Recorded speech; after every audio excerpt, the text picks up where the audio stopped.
마태복음 13장 44절에서 58절까지의 말씀을 우리가 함께 한 절씩 교독하겠습니다.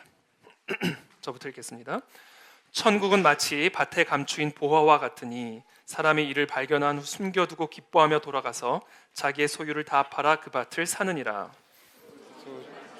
좋은 진주를 구하는 장사와 같으니 극히 값진 진주 하나를 발견하매 가서 자기의 소유를 다 팔아 그 진주를 사느니라. 천국은 마치 바다에 치고 각종 물고기를 모는 그물과 같으니 그물에 가득함에 물가로 끌어내고 앉아서 좋은 것은 그릇에 담고 못된 것은 내버리느니라. 세상 끝에도 이러하리라. 천사들이 와서 의인 중에서 악인을 갈라내어 풀무불에 던져 넣으리니 거기서 울며 이를 갈리라. 이 모든 것을 깨달았느냐 하시니 대답하되 그러하오이다. 예수께서 이르시되 그러므로 천국의 제자된 서기관마다 마치 새 것과 옛 것을 그 곳간에서 내오는 집주인과 같으니라. 예수께서 이 모든 비유를 마치신 후에 그곳을 떠나서 고향으로 돌아가사 그들의 회당에서 가르치시니 그들이 놀라 이르되 이 사람의 이 지혜와 이런 능력이 어디서 났느냐.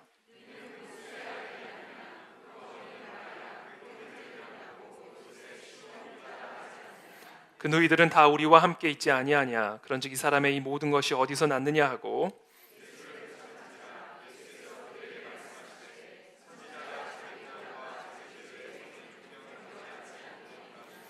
함께 읽습니다. 그들이 믿지 않음으로 말미암아 거기서 많은 능력을 행하지 아니하시니라. 아멘. 네, 오늘 마태복음 강해 56번째 말씀 오늘 함께 나누도록 하겠습니다. 오늘은 제가 특별히 이 말씀을 준비하면서 어떤 생각을 하게 됐냐면 우리가 설명이 필요한 말씀이 있고요, 그냥 맛을 봐야 되는 그런 말씀이 있습니다. 오늘 말씀은 이 설명이 필요한 말씀이라기보다는 이 말씀의 이 맛을 직접 봐야 되는 그런 말씀이라고 저는 생각이 들었습니다. 그래서 오늘은 설교를 보통보다는 좀 짧게 하고요, 이 기도와 찬양으로 우리가 오늘 주시는 이 말씀을 직접 맛볼 수 있는 시간을 좀 가지면 좋겠습니다. 그래서 오늘 우리에게 주시는 이 천국의 이 기쁨, 하나님의 나라와 통치 안에서 우리가 누리게 되는 그 천국의 맛을 오늘 우리가 함께 찬양과 기도 가운데 함께 맛을 보는 그런 시간이 될 수 있으면 좋겠다는 그런 바람을 가지고 오늘 제가 이 강단에 섰습니다. 그래서 오늘은 우리가 말씀을 듣기 전에 먼저 좀 기도함으로 오늘은 좀 시작을 하기를 원합니다. 여러분, 오늘은 그냥 좀 편안하게 기도와 찬양 가운데 정말 항상 우리가 예배 때마다 그렇지만 천국을 누리고 천국을 맛본다라는 그런 마음으로 정말 마치 우리가 휴가 가는, 바캉스 가는 그런 느낌으로 편안하게 오늘의 이 예배를 여러분들이 참여할 수 있게 되기를 바랍니다. 그래서 오늘 시간 함께 좀 기도하며 나아가시죠. 잔잔하게 우리 키보드에 맞춰서 주님, 오늘 이 시간 내가 정말 하나님의 나라를 경험하는 이 아침이 되기를 원합니다. 우리의 수고하고 모든 무거운 짐진 것들을 다 내려놓는 이 시간이 되기를 원합니다. 이 세상 그 무엇으로도 그 어떤 것으로도 맛볼 수 없는 천국의 기쁨을 정말 맛보아 아는, 지식으로 관념으로 아는 것이 아니라 그것을 직접 체험함으로써 깨닫는 그런 천국의 기쁨이 오늘 이 시간 우리 가운데 충만할 수 있도록 성령님 이 자리에 임재하여 주시옵소서. 주님께로 더 가까이 나아가기를 원합니다. 주님의 더 깊은 임재 가운데로 들어가게 되기를 원합니다. 표면적으로 겉에서 맴돌고 겉도는 그런 신앙이 아니라 정말 살아계신 하나님의 그 깊은 임재 속으로 들어가는, 그 깊은 곳에서 깊은 영적 교제와 사귐과 나눔들이 일어나는, 그리고 우리에게 들려주시는 그 세미한 음성을 듣는 그런 천국 잔치가 될 수 있도록 성령 하나님 이 자리에 역사하여 주시옵소서. 함께 기도하며 나가겠습니다. 주님 기도합니다. 주님 도와주십시오. 주님 도와주시옵소서.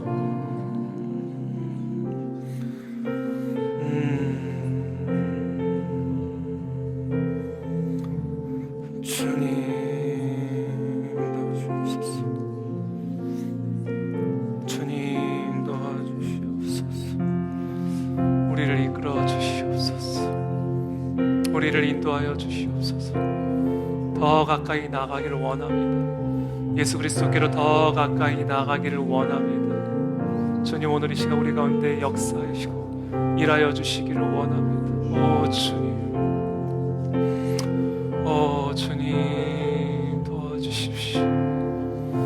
오 주님, 주님 도와주십시오. 여러분, 이 시간 우리의 생각을 분산하는 것들을 이 시간 다 끌어내리시기를 축복합니다. 우리의 마음을 분산시키는 그런 것들을 이 시간 다 예수 그리스도께 집중시키기를 원합니다. 주님께만 나아가는 것을 방해하는 것들을 이 시간 다 내려놓습니다. 모든 염려도 내려놓고, 모든 근심도 내려놓고, 모든 두려움도 내려놓고, 오직 우리의 시선이 만군의 여호와 하나님에게만 집중되어진 이 시간이 되기를 원합니다. 하나님, 그럴 때 우리의 심령 가운데 천국이 임하는 것을 맛볼 수 있게 도와주십시오. 주님, 우리에게 이 천국의 기쁨이 임하는 이 아침이 될 수 있도록 은혜를 베풀어 주옵소서. 성령님 도와주시옵소서. 성령님, 이 시간 운행하여 주셔서 그와 같은 일을 우리의 심령 가운데 일하여 주시기를 원합니다. 마른 뼈와 같은 자들에게마다 성령의 생기를 불어넣어 주시옵소서. 잠들어 있는 영들이 깨어나는 이 시간이 되게 도와주시고, 죽어 있는 영혼들이 살아나는 시간들이 되게 도와 주시옵소서. 특별히 오늘 이 시간 우리 함께 합심하여 기도할 때 그와 같은 하나님의 역사를 방해하는 사탄 마귀를 대적하며 나아갑시다. 주님, 이 시간 예수 그리스도의 이름으로 사탄을 대적합니다. 천국의 기쁨을 빼앗는 약한 마귀들을 대적합니다. 우리의 기도를 방해하고 우리의 말씀을 방해하고 우리의 생각을 혼돈케 하는 모든 악한 사탄의 역사들을 대적하며 나아갈 때 하나님의 나라가 온전히 오늘 이곳에 임하게 하여 주시옵소서. 함께 합심하여 기도하겠습니다. 주여, 이 시간 도와주십시오. 주여, 오늘 이 시간 역사하여 주시옵소서. 성령 하나님, 오늘 이 시간 우리 가운데 일하여 주시옵소서. 오 주여, 도와주십시오. 오 주님, 도와주시옵소서. 오 성령 하나님, 오늘 이 시간 참으로 하나님의 거룩한 임재가 오늘 이 자리에 임재하기를 원하나이다. 우리 각자의 생각 가운데, 심령 가운데 하나님에게만 집중하며 나아가지 못하도록 방해하는 것들이 떠나가게 도와주시옵소서.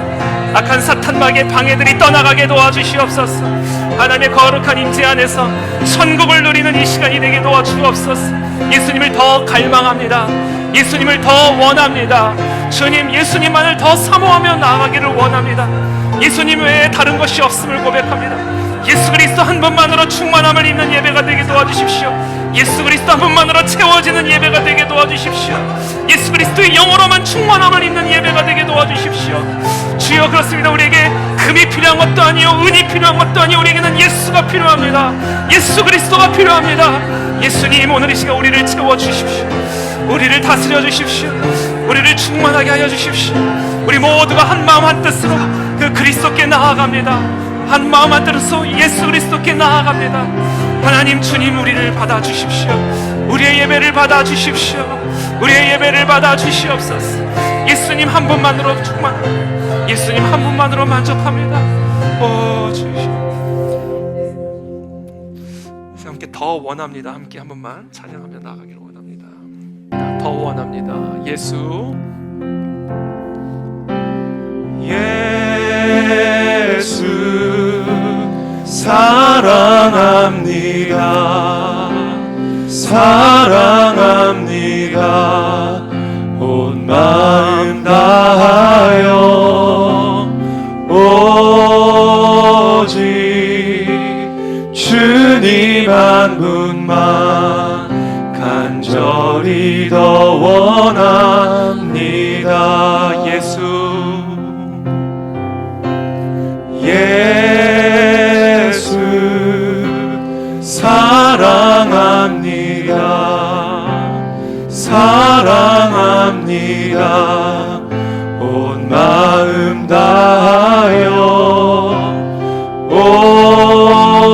오직 주님 한 분만 간절히 더 원합니다. 한 번만 더 예수 사랑합니다. 우리 마음으로 찬양합니다.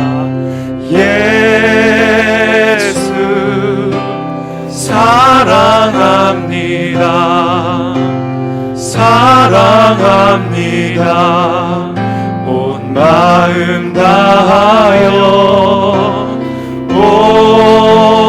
오직 주님 한 분만 간절히 더 원합니다. 아멘. 넘쳐나네. 넘쳐나네.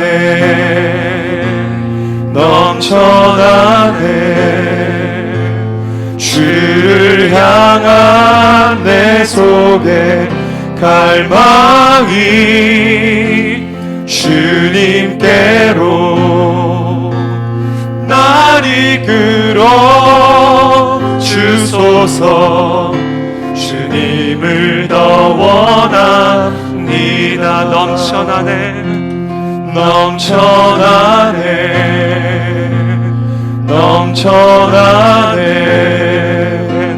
주를 향한 내 속에 갈망이 주님께로 날 이끌어 주소서. 주님을 더 원합니다. 마지막으로 넘쳐나네.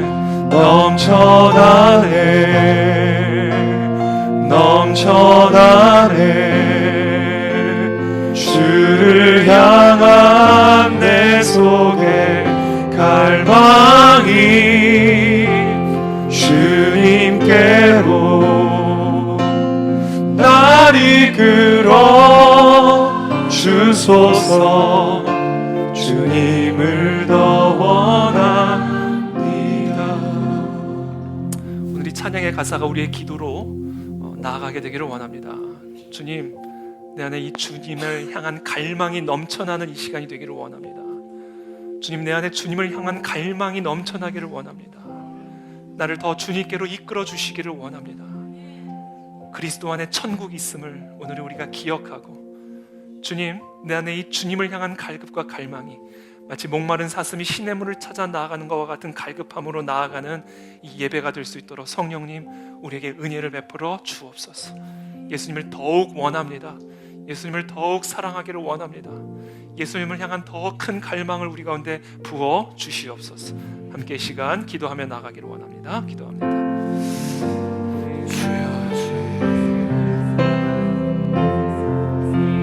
주님께로 날 이끌어 주소서. 주님을 더 원합니다. 넘쳐나네. 주님, 우리를 더 깊이 주를 향한 주님을 향한 더 큰 갈망으로 주십시오. 우리 안에 이 갈망이 없습니다. 주님, 우리 안에 주님을 향한 더 큰 갈망과 충만하게 하여 주시옵소서.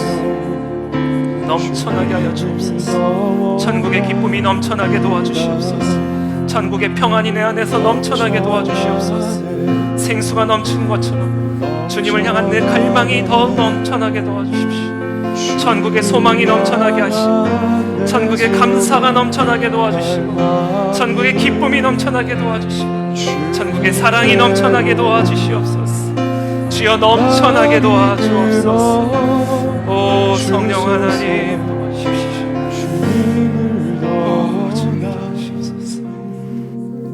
오 주님, 오늘 이 찬양의 가사처럼 우리가 주님을 더욱 사랑하기를 원합니다. 주님을 향한 더욱 큰 갈망이 내 안에서 넘쳐나게 되기를 원합니다. 성령 하나님, 오늘 이 시간 우리 가운데 우리의 심령 속에서 역사하여 주셔서 잠들어 있는 주님을 향한 사랑이 깨어나는 이 아침이 되게 도와주시옵시고, 메말라 있는 주님을 향한 갈망이 넘쳐나는 예배가 될 수 있도록 성령 하나님, 우리 가운데 역사하여 주시옵소서. 주님, 오늘 이 시간 우리 가운데 역사하고 틈타는 모든 악한 마귀들을 대적합니다. 오 주여, 온전히 하나님의 나라가 오늘 이곳에 임하게 하여 주시옵시고, 이곳에 함께한 사랑하는 모든 성도들이 하나님의 천국의 기쁨을 맛보는, 경험하는 예배가 될 수 있도록 성령 하나님 은혜를 베풀어 주옵소서. 특별히 오늘 우리에게 기도의 영을 부어주시기를 원합니다. 기도의 영을 부어주시기를 원합니다. 하나님을 향하여 우리가 두 손을 들고 기도하며 부르짖을 때 살아계신 하나님의 나라가 우리의 삶 가운데 임하는 것을 경험하게 도와주십시오. 묶여있는 것들이 풀려지는 역사들이 일어나게 도와주시옵시고, 광야에서 길이 나는 역사들이 일어나게 도와주시옵시고, 하나님 한 분만으로 충만함을 누리는 복된 이 시간이 될 수 있도록 주여 우리에게 기도의 영을 부어 주시옵소서. 오직 예수 그리스도만을 의지하며 예수님의 이름으로 기도하옵나이다. 아멘. 네, 오늘 함께 나눌 말씀은 나사렛 신드롬을 극복하라 라는 이야기고요. 특별히 오늘은 천국, 마치 밭에 감추인 보화의 비유에 대한 말씀을 오늘 함께 나누고자 합니다. 오늘 우리 본문 보시면 44절에 보시면 우리가 잘 아는 그런 비유의 이야기가 나오죠.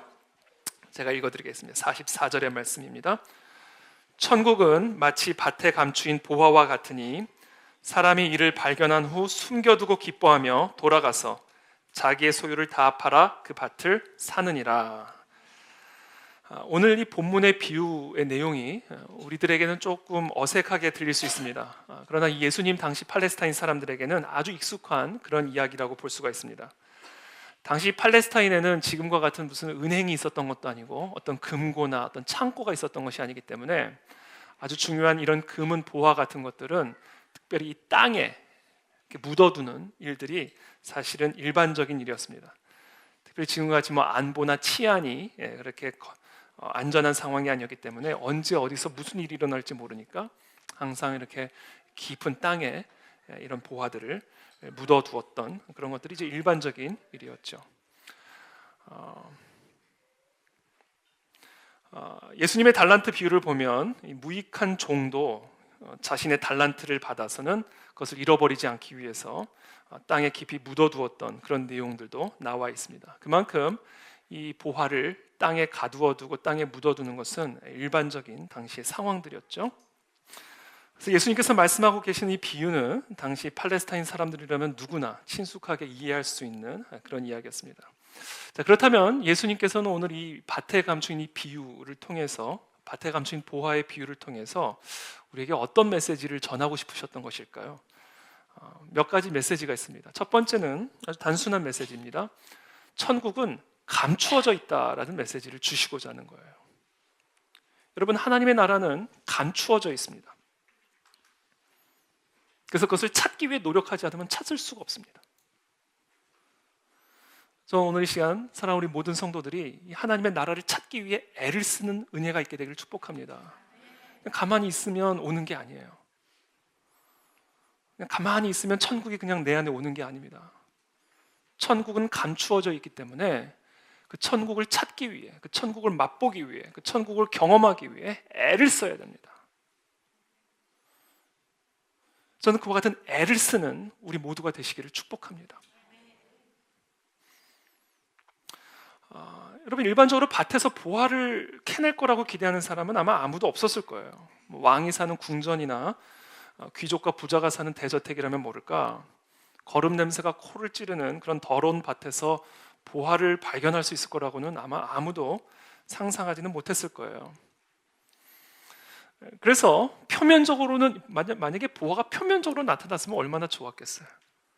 그러나 깊은 곳, 어디에 있을지 모르는 그 깊은 곳에 이 보화가 감추어져 있었기 때문에 많은 사람들이 그 밭을 지나가면서도 그 보화를 보지 못했을 것이고, 심지어 그 보화를 밟고 서 있으면서도 그것이 그냥 돌멩이라고 생각했을지도 모릅니다. 왜냐하면 아무도 더러운 밭에서 그 고귀한 보화가 있을 것이라고, 자기가 그 고귀한 보화를 그 더러운 밭에서 발견해낼 수 있을 것이라고는 상상하지 못했을 것이기 때문에 그렇습니다. 여러분, 오늘날 많은 사람들이 천국을 경험하지 못하고 천국을 누리지 못하는 핵심적인 이유가 있습니다.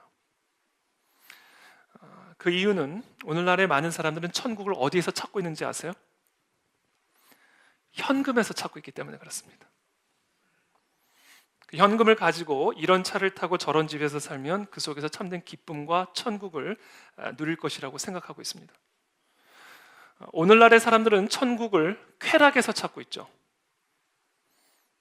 그래서 파라다이스라는 이름을 붙인 곳은요, 다 술집, 유흥업소, 모텔 이런 데입니다. 여러분, 뭐 교회 이름이 파라다이스인 거 보셨어요? 파라다이스 교회 다녀보신 적 있습니까? 없습니다. 이 파라다이스라는 이름은 하나같이 쾌락을 추구하는 장소의 이름입니다. 그것은 오늘날 이 세상의 사람들이 천국의 그 기쁨을 육신의 쾌락 안에서 맛보려고 노력하는 그런 모습을 반영하고 있는 것이죠. 또는 사람들은 어떤 성취나 업적 안에 천국이 있다고 생각합니다. 자기가 어떤 꿈을 이루고 어떤 성취를 남겨서 자신의 이름이 높아질 때 우리는 그 안에서 진정한 기쁨과 천국을 발견하게 될 거라고 생각을 합니다. 우리가 이와 같이 엉뚱한 곳에서 천국을 찾고 있기 때문에 예수님이 억지로 우리에게 천국을 가리고 숨기려고 하지 않아도 우리가 항상 그 천국을 보면서도 보지 못하고 천국을 들으면서도 듣지 못하는 것입니다. 왜냐하면 천국이 없는 곳에서 천국을 찾고 있기 때문에 천국이 우리에게 감추어진 것이나 마찬가지가 돼버린 거예요. 그래서 오늘 본문은 아주 단순한 메시지입니다. 천국은 감추어져 있는데 예수님이 그것을 억지로 감추려고 감춘 게 아니라 우리가 엉뚱한 곳에서 천국이 없는 곳에서 천국을 찾고 있기 때문에 우리에게 천국이 가려지고 감추어진 것이나 마찬가지가 돼버렸다라는 메시지예요. 우리에게 천국을 주시기 위해서 오신 예수님이 왜 우리에게 천국을 가리시겠어요? 이 땅에서 모든 사람들이 알아들을 수 있는 언어로 천국의 메시지를 가르쳐 주셨고 천국의 능력을 보여주셨는데 영적인 소경이 되어서 보고도 보지 못하고 들어도 듣지 못하는 그것이 우리의 문제인 것이지 우리의 눈에 감추어진 것이지 예수님이 그것을 억지로 감춘 것은 아니다라는 거예요. 그렇다면 천국이라고 하는 이 보화는 어디에 감추어져 있는 것일까? 우리는 어디에서 이 천국이라는 보화를 캐낼 수 있는 것인가? 오늘 이 비유의 메시지는 아주 단순합니다. 예수 그리스도라고 하는 밭 안에서 천국을 발견할 수 있다라는 거예요. 이게 오늘 이 메시지의 핵심입니다. 우리는 천국을 발견하기 위해 애를 써야 되는데 그 천국이 우리 가운데 오셨어요. 그래서 우리는 그분 안에서 이 영원한 기쁨, 영원한 생명, 영원한 천국을 누릴 수 있고 맛볼 수 있고 경험할 수 있게 되었습니다. 오늘 이 비유가 우리에게 가르쳐 주시는 이 천국의 비유의 핵심은 바로 예수 그리스도라고 하는 이 밭 안에 천국이라고 하는 보화가 감추어져 있다라는 얘기입니다. 제가 아까도 말씀드렸지만 감추어져 있다라는 표현을 쓰는 이유는 예수님이 천국을 일부러 많은 사람들에게 감추셨기 때문이 아니라 우리가 엉뚱한 곳에서 천국을 찾고 있기 때문에 그것이 감추어진 것이나 마찬가지가 되었다라는 얘기예요. 여러분, 요한복음 1장에 보면 빌립이 나다나엘에게 메시아 예수 그리스도를 만난 그 첫 경험을 얘기를 하면서 너도 빨리 우리 예수 그리스도에게 한번 가보자라고 권면하는 내용이 기록이 되어 있습니다. 그때 이 빌립이 나다나엘에게 뭐라고 말을 하냐면 율법에 기록된 대로 선지자가 예언한 대로 요셉의 아들 나사렛 예수가 나타났다. 그 나사렛 예수에게 가자라고 이야기를 합니다. 그러자 이 나다나엘이 뭐라고 이야기하는지 아세요? 나사렛에서 무슨 선한 것이 나겠느냐 이렇게 얘기합니다. 이게 무슨 얘기입니까? 메시아라고 하는 그 보화가 어떻게 나사렛 같은 밭에서 나올 수가 있겠냐라는 거예요. 그러니까 그들의 눈에 비쳤던 그리스도는 나사렛이라고 하는 비천한 밭에서 나온 목수의 아들에 불과했던 거예요. 그래서 그들은 예수님의 천국 복음을 듣고도 보지 못했고 그 능력을 보고도 보지 못했던 겁니다. 어떻게 하나님의 아들이 나사렛과 같은 밭에서 나올 수 있겠냐라는 거예요. 이것이 바로 천국이 밭에 감추인 보화와 같다라는 메시지입니다. 어떻게 하나님의 아들이 목수의 아들로 나타날 수가 있겠느냐? 어떻게 하나님의 아들이 나사렛 같은 동네에서 나올 수가 있겠느냐? 이와 같은 편견과 이와 같은 생각과 이와 같은 관점 때문에 나사렛에서 실제로 메시아가 나타났는데도 보지 못하는 거예요. 실제로 그 예수 그리스도 안에 천국의 메시지가 있고 천국의 능력이 있는데도 듣지 못하고 보지 못하는 겁니다. 이것이 오늘 이 본문에서 이야기하는 밭에 감추인 보화와 같다는 메시지가 바로 이 의미예요. 어떻게 해서 나사렛 같은 밭에서 메시아와 같은 보화가 나올 수 있겠느냐라는 이 생각이 그들로 하여금 천국을 보고도 보지 못하고 들어도 듣지 못하게 만들었던 이유였다라는 것이죠. 오늘 본문에서도 예수님께서 이 모든 비유의 말씀을 마치신 이후에 그곳을 떠나서 예수님의 고향인 나사렛으로 돌아가시는 장면이 기록이 되어 있습니다. 53절의 말씀이죠. 예수께서 이 모든 비유를 마치신 후에 그곳을 떠나서 고향으로 돌아가사 그들의 회당에서 가르치시니 그들이 놀라 이르되 이 사람의 이 지혜와 이런 능력이 어디서 났느냐? 이는 그 목수의 아들이 아니냐? 그 어머니는 마리아, 그 형제들은 야고보, 요셉, 시몬, 유다라 하지 않느냐? 그 누이들은 다 우리와 함께 있지 아니하냐? 그런즉 이 사람의 이 모든 것이 어디서 났느냐? 하고 예수를 배척한지라. 예수께서 그들에게 말씀하시되 선지자가 자기 고향과 자기 집 외에서는 존경을 받지 않음이 없느니라 하시고 그들이 믿지 않음으로 말미암아 거기서 많은 능력을 행하지 아니하시니라 라고 기록이 되어 있습니다. 도대체 어디서 났느냐? 그러니까 이 나사렛의 고향 사람들은 지금 예수님의 가르침을 통해 드러나는 이 놀라운 지혜와 능력에 너무나 놀라면서도 예수님을 배척하고 있는 거예요. 그 이유는 단순했습니다. 우리 모두가 지금 예수가 어디서 났는지를 다 알고 있는데 어떻게 그 사람이 하늘에서부터 내려온 하나님의 아들일 수 있냐라는 거예요. 하나님의 아들이 어떻게 목수의 아들로 오실 수 있으며 하나님의 아들이 어떻게 마리아의 아들로 오실 수 있으며 하나님의 아들이 어떻게 야고보와 요셉과 시몬과 유다의 형제로 오실 수 있겠냐라는 말이에요. 한마디로 이 사람이 나온 밭을 우리가 다 알고 있는데 어떻게 이 사람이 하나님의 아들일 수 있냐라는 겁니다. 그래서 그 천국 능력을 보고도 배척했고 그 천국 복음을 듣고도 배척했던 거예요. 이것이 밭에 감추어진 보화가 담고 있는 메시지예요. 바로 이것이 우리의 눈으로부터 천국을 가리고 감추고 있는 본질이다라는 겁니다. 나사렛에서 무슨 선한 게 나오겠느냐? 바로 이겁니다. 저는 이 생각, 이거를 나사렛 신드롬이라는 이름을 붙인 거예요.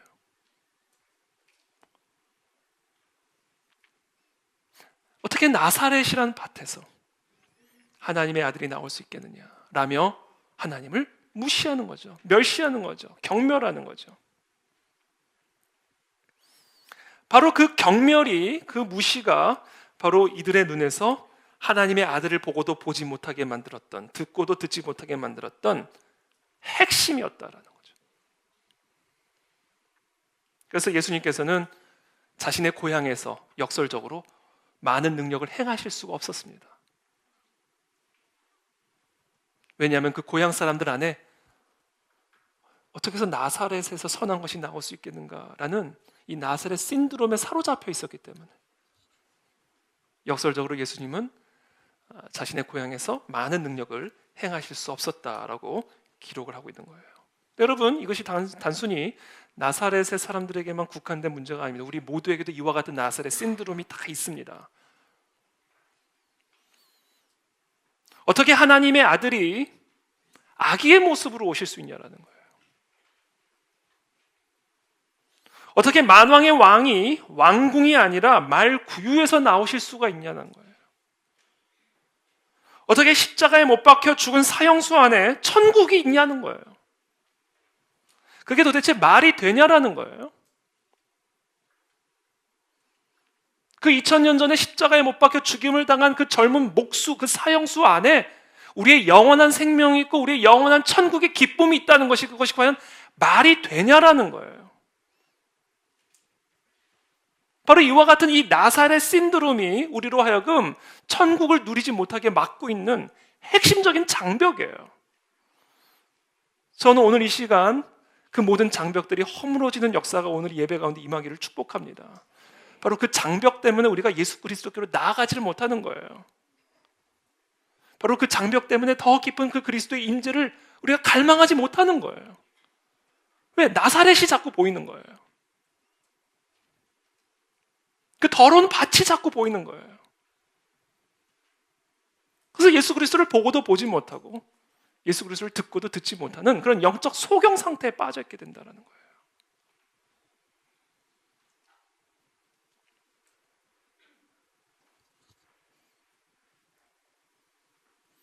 여러분, 세상 사람들은, 그리고 심지어 그리스도인들도요, 진짜 능력은 세상에 있다고 생각합니다.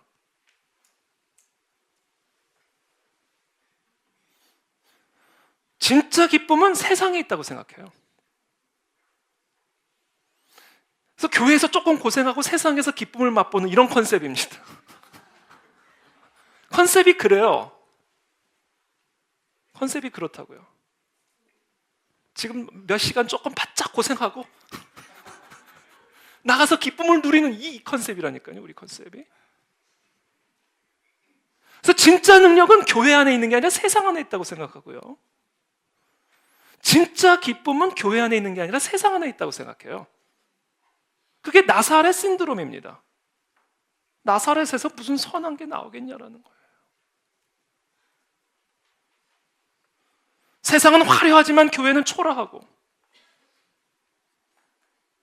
세상의 지식은 왠지 힘 있고 합리적 있고 설득력 있게 보이지만, 그리고 뭔가 있어 보이지만, 교회 그리고 그리스도의 말씀, 그리스도의 가르침은 왠지 힘도 없어 보이고 촌스럽고 약해 보이고 무능해 보이고, 세상에서 활동적으로 열심히 일하는 사람들, 세상에서 뭔가 잘 나가는 사람들은 뭔가 있어 보이지만 왠지 그리스도인들은 뭔가 부족해 보이고,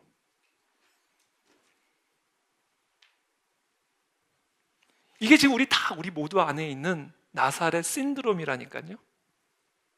그래서 진짜 문제 터지면 세상으로 달려나가요. 평안할 때 교회에 있지. 진짜 문제 생기면 사람들한테 달려나간다니까요. 왜? 세상에 더 힘이 있어 보이거든. 세상에 진짜 기쁨이 있어 보이거든요. 이게 지금 나다나엘이 얘기한 나사렛에서 무슨 힘이 있겠느냐, 뭐가 다릅니까? 나사렛에 무슨 선한 게 있겠느냐, 나사렛에 무슨 기쁨이 있겠느냐, 목수의 아들이 어떻게 하나님의 아들일 수가 있겠느냐, 지금 이 사람들의 말과 뭐가 다릅니까? 저는 그와 같은 이 나사렛 신드롬이 오늘 우리의 마음의 중심에서 다 벗겨지는 역사가 일어나게 되기를 축복합니다.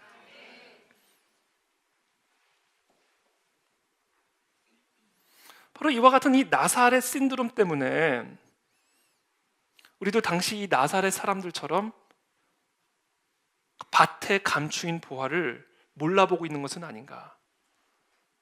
이미 우리 가운데 천국이 임하셨는데, 만왕의 왕이신 예수 그리스도의 권세가 이미 내게 주어졌는데 우리가 그것을 몰라보고 있는 것은 아닌가, 그것을 누리지 못하고 있는 것은 아닌가. 이사야 선지자는 장차 오실 예수 그리스도에 대해서 이렇게 묘사를 했죠. 그는 주 앞에서 자라나기를 연한 순 같고 마른 땅에서 나온 뿌리 같아서 고운 모양도 없고 풍채도 없은즉 우리가 보기에 흠모할 만한 아름다운 것이 없도다. 그래서 그는 멸시를 받아 사람들에게 버림을 받았으며 간고를 많이 겪었으며 질고를 아는 자라.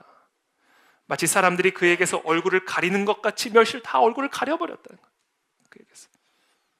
그러면서 이렇게 얘기해요. 우리도 그를 귀히 여기지 아니하였도다. 이렇게 얘기합니다. 우리도. 단순히 나사렛 사람들만 그런 게 아니라 우리도.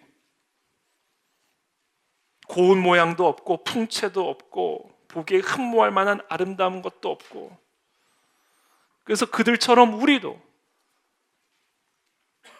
말구유에 나신 그 하나님의 아들을, 십자가 못 박혀 죽임을 당한 그 하나님의 아들을 멸시하고 경멸하고 귀하게 여기지 아니하였도다라고 이야기하고 있는 거예요. 저는 이 부분에 대한 회개가 오늘 우리 가운데서 일어나야 될 줄로 믿습니다. 이 부분에 대한 회개가 일어나야 돼요. 이 부분에 대한 회개. 우리는 그리스도를 귀하게 여기지 않았습니다. 우리는 하나님의 아들을 귀하게 여기지 않았어요. 세상을 귀하게 여겼죠. 하나님의 말씀을 귀하게 여기지 않았습니다.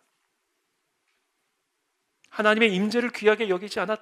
이것을 오늘 이 아침에 우리가 회개해야 합니다.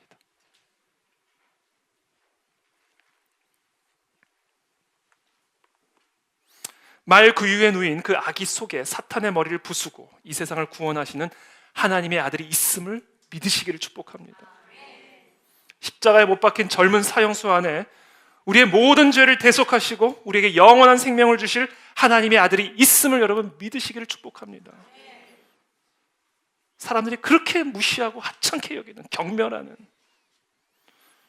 바로 그 밭 안에, 바로 예수 그리스도 안에 우리가 그렇게 원하고 우리에게 그렇게 필요로 하는 생명이 있고 기쁨이 있고 능력이 있고 권세가 있고 권위가 있음을 여러분 믿으시기를 축복합니다.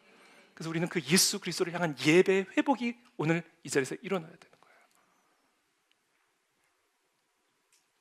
저는 오늘 기도하는 가운데, 찬양하는 가운데 바로 그와 같은 회복의 역사가 일어나게 되기를 축복합니다. 예수님만을 바라볼 때 사탄의 머리를 부수는 권세가 임하는 거예요. 십자가만을 바라보며 나갈 때 정말 아름답지도 않고 풍채도 없고 흠모할 만한 것 하나도 없어 보이는 그 십자가 피 묻은 십자가를 바라볼 때 죽음을 이기는 권세가 우리에게 임하는 것이고 만물을 다스리는 그리스도의 권세를 누리게 되는 것이다. 오늘 우리가 그것을 맛보자는 거예요. 그것을 회복하여 그것을 맛보자.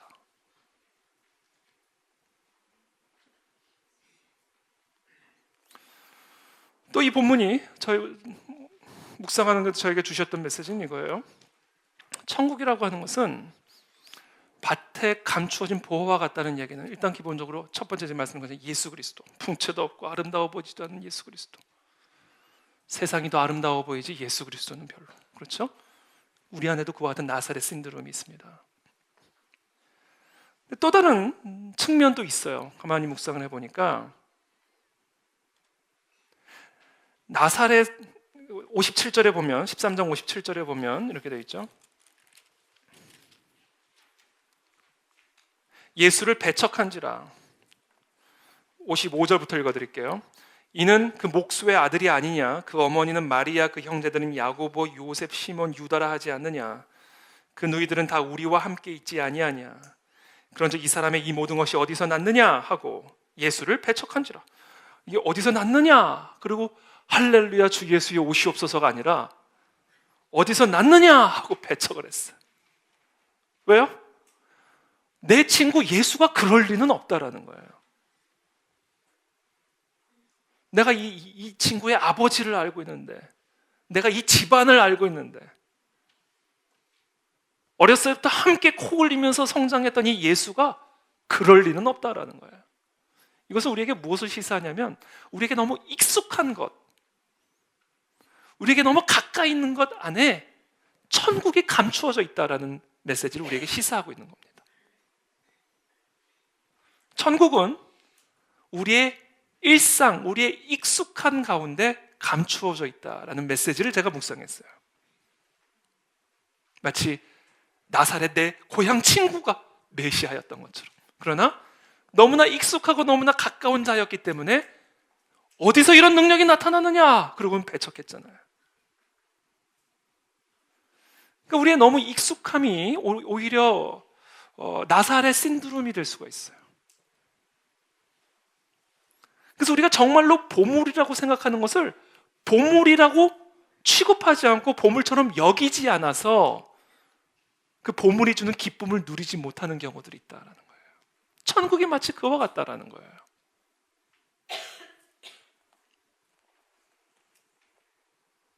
이미 내 안에 주어졌는데, 이미 내 옆에 왔는데 엉뚱한 곳에서 천국을 찾고 엉뚱한 곳에서 메시아를 찾으려고 하는 이들의 모습을 보면서 혹시 이것이 우리의 모습은 아닐까라는 생각을 해봤습니다. 여러분의 삶에서 가장 중요한 보물은 뭡니까? 여러분의 삶에서 가장 중요한 보물은 뭐예요? 물론 너무 정답한 말씀하지 마시고 많은 경우는 가족이라고 얘기합니다. 가족. 그렇죠? 우리의 가족, 그렇죠? 우리의 가족은 정말 보물이에요, 그렇죠? 보면 볼수록 물건이에요.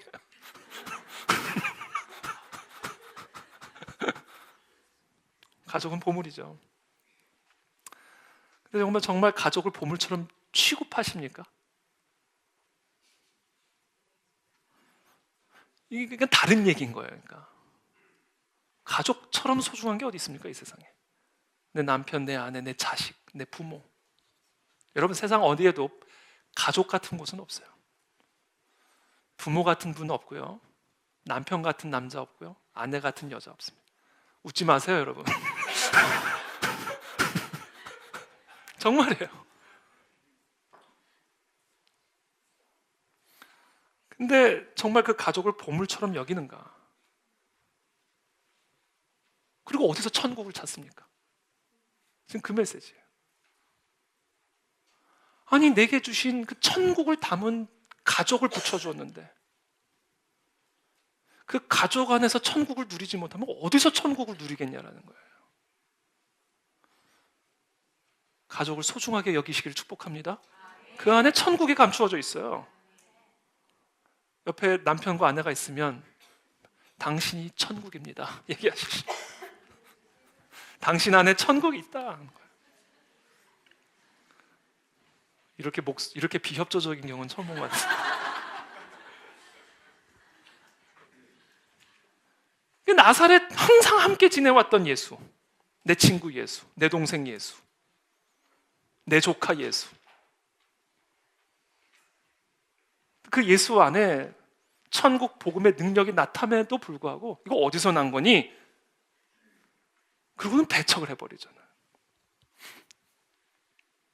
그래서 천국을 경험하지 못한 거예요. 오히려 고향에서 가장 가까운 사이 안에서 그 그리스도의 능력이 나타날 수가 없었던 겁니다. 그 천국을 맛볼 수가 없었던 거예요. 여러분, 또 보물이 어떤 게 있죠? 건강이죠. 건강. 여러분, 건강은 정말 보물이죠. 사람에게 있어서 건강보다 더 중요한 게 어디 있어요? 근데 여러분, 건강을 보물처럼 여기십니까?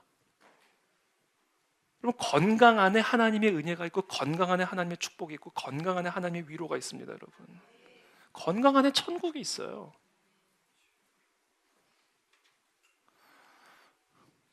근데 과연 우리가 그 건강을 보화처럼 여기며 살아가고 있는가?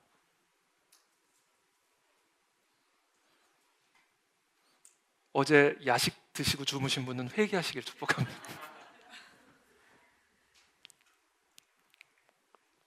젊음, 보물이죠. 젊음. 여러분, 젊은 사람처럼 젊음의 가치를 모르는 사람도 없을 겁니다. 영국의 작가 조지 버나드 쇼는 이 젊음은 젊은이에게 주기는 너무 아깝다 이렇게 얘기했어요. 다 뺏어버려야 돼, 젊은이. 아까워. 젊음의 가치를 모르니까 다 뺏어버려야 돼.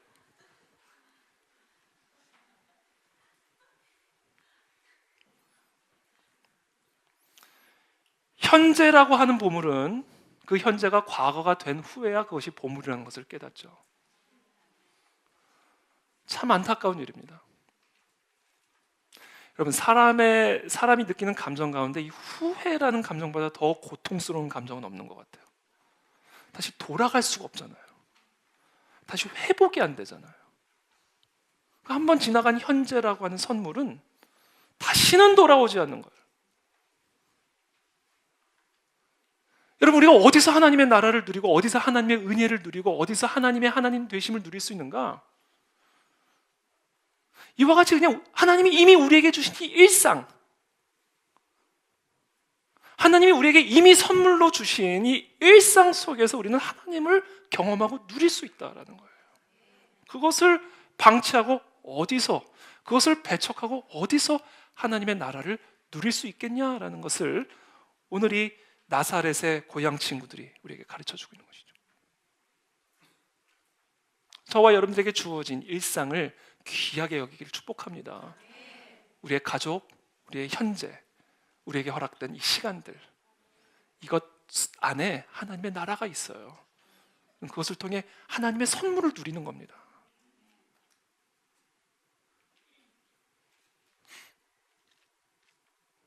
제가 그것을 이 밭에 감추인 보화라는 이 비유를 통해서 묵상을 해봤습니다. 나사렛에서 나온 예수 그리스도 안에 천국이 있다.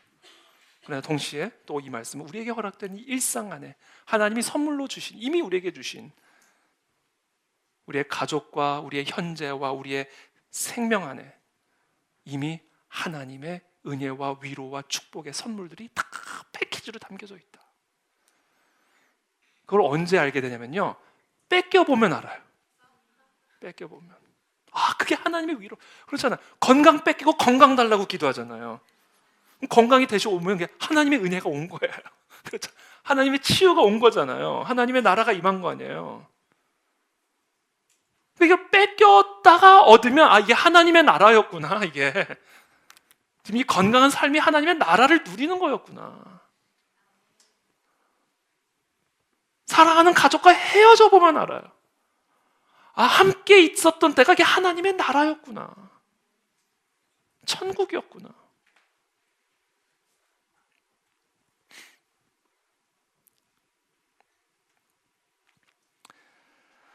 두 번째 이 천국의 비유, 이 밭에 감춘 보화의 비유가 우리에게 가르쳐주는 메시지가 있는데, 그것은 뭐냐면 천국은,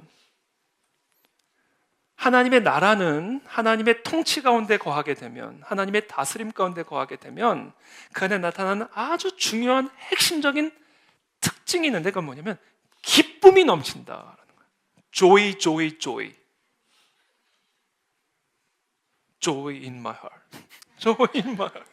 어린아이들 부르는 찬양이잖아요. Joy. 이 하나님의 나라가 우리 가운데 임했을 때 나타나는 가장 중요한 특징은 joy예요, joy. 기쁨입니다. 얼굴에 기쁨이 넘쳐요. 마음에 기쁨이 샘솟습니다. 호세아가 이야기를 하잖아요. 외양간에 소가 없어도, 밭에 소출이 없어도 내가 여호와로 인하여 기뻐하노라.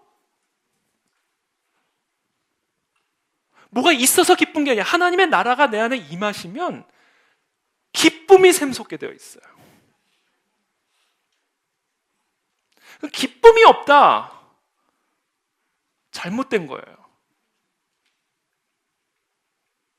하나님의 나라가 내 안에 임하면 기쁘게 되어 있다.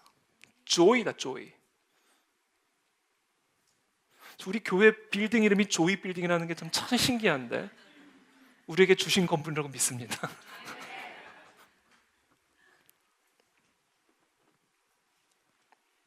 이를 발견한 후 44절에 보면 사람이 이를 발견한 후 숨겨두고 기뻐하며 숨겨두고 기뻐했다 이렇게 돼 있어요.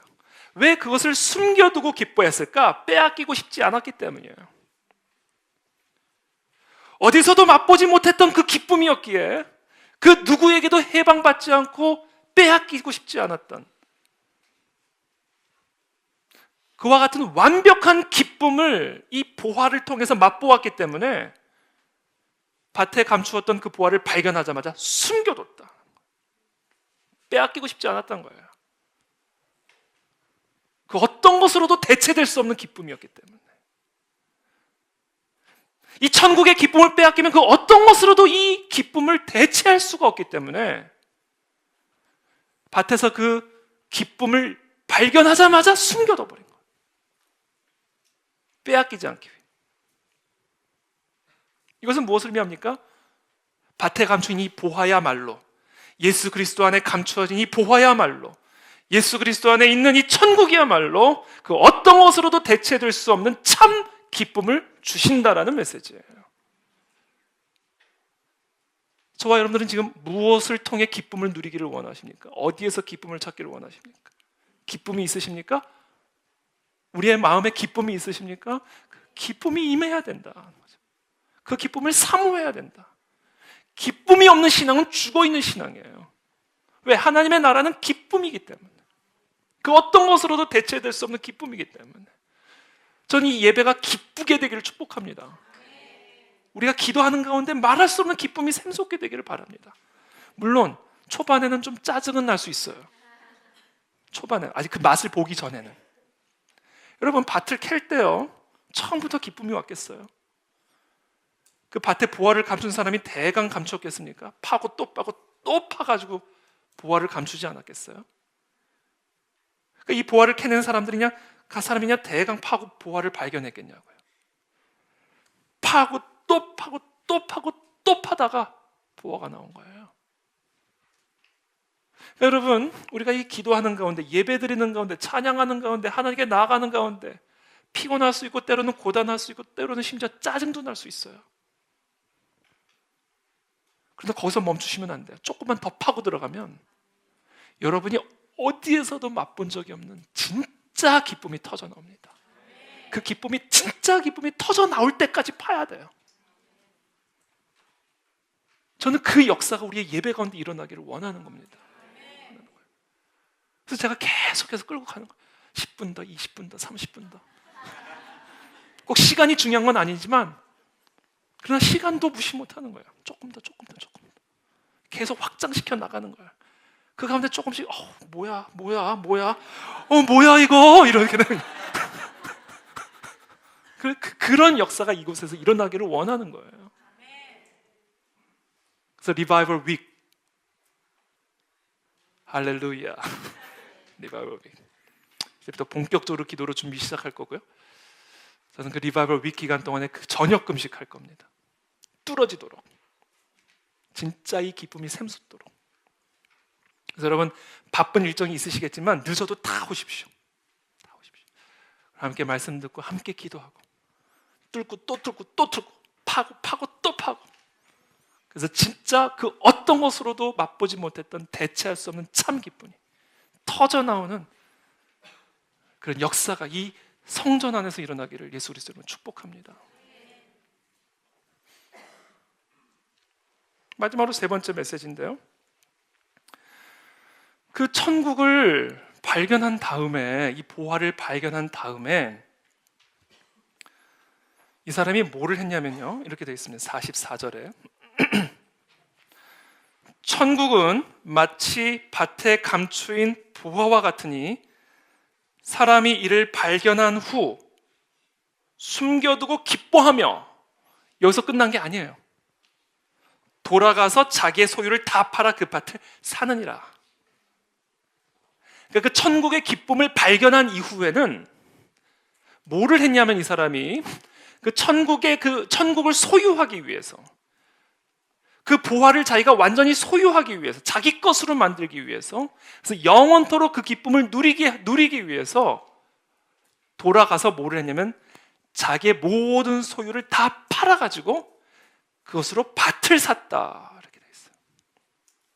그래서 재밌는 사실은 이 사람이 보화를 산 게 아니라 밭을 샀다라는 겁니다. 이게 참으로 재밌는 거예요. 보화만 그냥 떼어서 가져올 수가 없는 거예요. 밭을 사야 되는 거예요. 밭을 사면 보화가 따라오는 겁니다. 근데 더 재미있는 것은 그 밭의 가격이에요.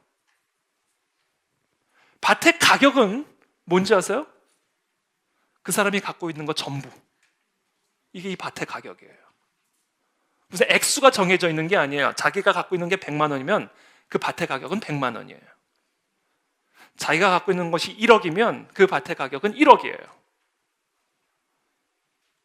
천국이 담겨져 있는 이 밭을 우리가 사기 위해서 우리가 지불해야 되는 대가는 내가 갖고 있는 것 다예요. 이것은 뭔지 아세요? 나를 드려야 된다는 얘기예요. 나.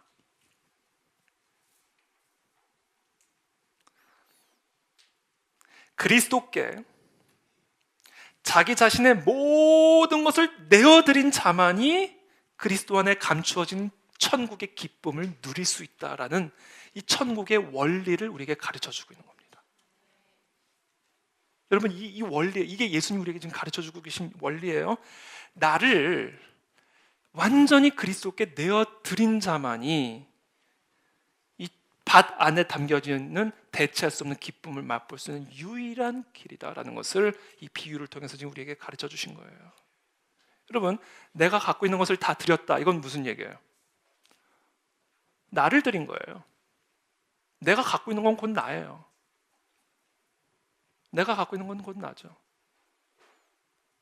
그래서 이 사람이 갖고 있는 모든 소유를 다 팔아서 그 밭을 샀다는 이야기는 예수 그리스도 안에 있는 이 천국을 내가 누리기 위해서, 예수 그리스도 안에 있는 천국의 기쁨을 내가 맛보기 위해서 내가 뭘 해야 되냐면 예수 그리스도께 나를 드려야 된다. 예수 그리스도께 나를 드려야 된다는 이야기는 나의 모든 힘과 나의 모든 열정을 다하여 그리스도께 나아가야 된다라는 거예요. 이게 자기의 모든 소유를 팔아 그 밭을 샀다라는 것의 의미입니다. 나를 밭과 하나가 되게 만들어버린 거예요. 내가 밭과 함께 하나가 되어버린 거예요. 나의 모든 소유를 팔아서 그 밭을 샀다는 얘기는, 이거는 지금 예수님이 영적인 얘기를 우리가 이해하기 쉬운 경제적인 이야기로 돌려서 표현하는 거예요. 내가 갖고 있는 모든 소유를 다 팔아서 그 밭을 사서 그 밭을 내 거로 만들었다는 이야기는 나를 그리스도께 드려 내가 그리스도와 하나가 되었다는 이야기예요. 어떻게 하면 우리가 그리스도와 하나가 될 수 있을까요? 그리스도께 온 마음과 힘을 다하여 나아가는 자가 그리스도와 하나가 될 수 있는 거예요. 그래서 저는 그것을 뭐라고 표현하냐면 예배라고 표현합니다. 예배. 향유 옥합을 깨뜨린 그 여인, 옥합을 깨뜨렸잖아요. 이게 예배예요, 예배. 그 자가 천국을 경험하고 천국의 기쁨을 맛봅니다. 그래서 저는 오늘 우리 이 찬양과 함께 지금 기도하며 나가기를 원하는 것인데, 그것은 뭐냐면 결국은 우리가 오늘 이 아침에 뭐를 해야 되냐면 우리의 모든 마음과 모든 힘과 모든 정성을 다해 예수 그리스도께 나아가는 일에 집중하자라는 거예요. 예수 그리스도에게 우리의 시선을 집중시키는 일에 집중하자라는 거예요. 예수 그리스도를 높이는 일에 우리의 모든 것을 다 드리자. 그때 우리는 비로소 그 예수 그리스도 안에 있는 천국을 맛보게 됩니다. 우리의 문제는 그것이 다 분산되어 있고 엉뚱한 것에 묶여 있는 게 문제예요.